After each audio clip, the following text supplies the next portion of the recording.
I've always been someone who believed that we should never forget about the past and where we've come from and where we are today.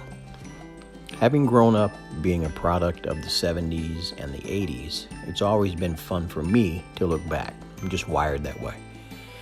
So let me show you how far we've come. I remember riding bikes with my buddies and nobody worried about getting hurt or had even heard of a bike helmet, yet we survived. I still remember getting hit by a car when I was 12. No helmet. And guess what? I'm still here. What about riding in the car with our parents? There were no seat belts hardly worn back then, and we bounced around all over that back seat, yet we survived. Imagine toddlers and babies riding in cars like this nowadays. Crazy, right? So moving forward, most of us love music, right?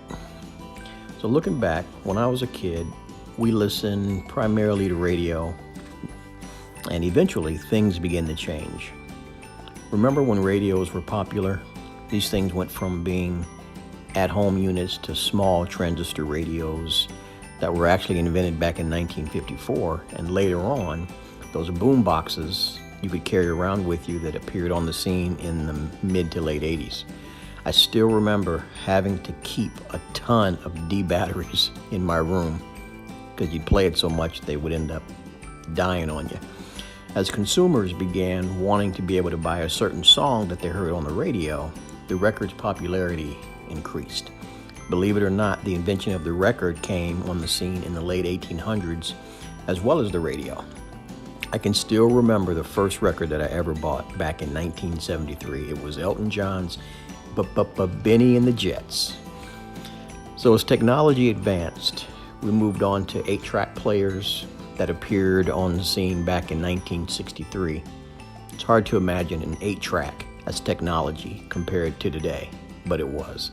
I think I still have one 8-track that I held on to just for nostalgia's sake. This also led to people installing them in their cars too. From there, they introduced the cassette tape and the cassette tape player. Can you believe the cassette tape was actually around before the 8-track was?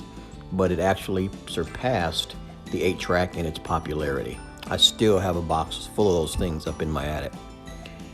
This was also something that became popular as people had them installed in their cars so they could play their cassette tapes.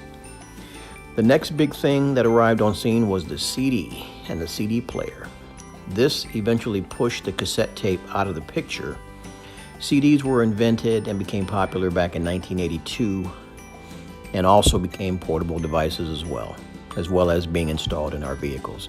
Eventually, they wouldn't be as popular, but are still being used in 2022. Portable music obviously became the big thing around that time with MP3 players, which you never hear of anymore, and iPods.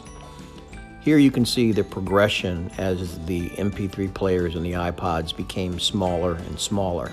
You ever wonder why with technology things always get smaller? Nowadays it's about streaming and downloading digital music. The majority of us today have our music on our cell phones, which has also progressed over the years.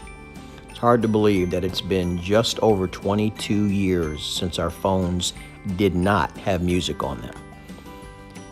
In 2000, Samsung invented the first cell phone that actually had MP3 capabilities, and it was very popular. So let's fast forward to today. The majority of our music is on our Android or on our iPhone.